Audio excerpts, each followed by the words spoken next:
The Photo Project, Episode 1. The Deafening Silence. The Coldwell textile mill was always silent. From the time I clocked in every day to the time I clocked out, it was silent. The machines were loud once, but they had long since been silenced by insulation. When the machines were loud, they concealed conversation between workers, and conversation was not conducive to work. The man in the office upstairs made the decision that all work would be done in absolute silence. He hated noise. We were there to be part of a machine, not to be people. The man in the office upstairs created the position of foreman to watch us as we worked to keep us silent. Anyone caught making noise was dealt with swiftly.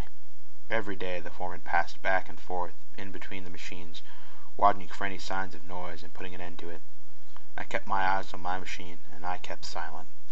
Finally, after hours of the deafening silence, the clock gonged to end the day. All the workers shuffled out silently, past the machines, past the restroom, and out the door onto the silent city streets.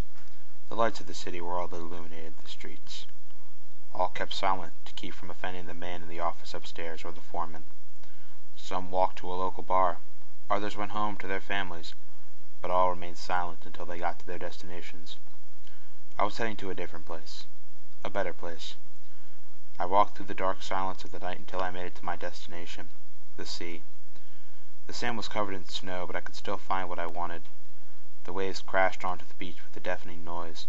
The birds called and screeched, neither paying attention to the man in the office upstairs or his rules. I wanted to be free to make all the noise I wanted, like the birds and the waves. Free to make all the noise I wanted. Free from the man in the office upstairs and his agent, the foreman.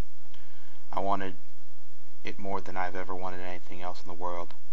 I stood by the waves, thinking about the silence, the noise, the man, the foreman, myself.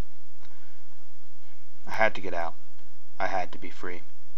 I ran from the beach to my house. It was a modest place, but it had what I needed. The car had been my father's, and his father's before that. Now it was mine, and it would be my ticket to freedom. I put the key in the ignition, and the car roared to life. The engine was as loud and as furious as the day it was made.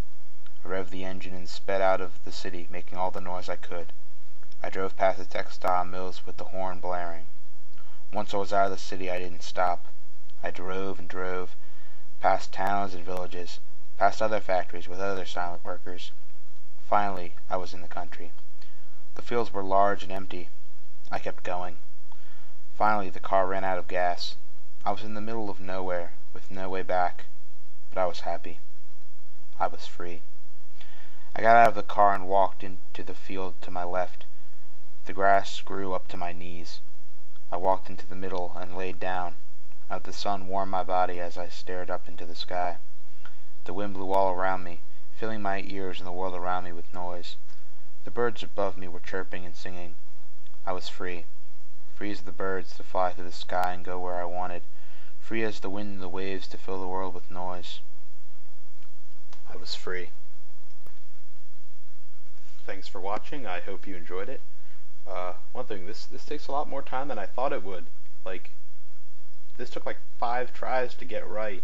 So, hope you guys like it. Bye.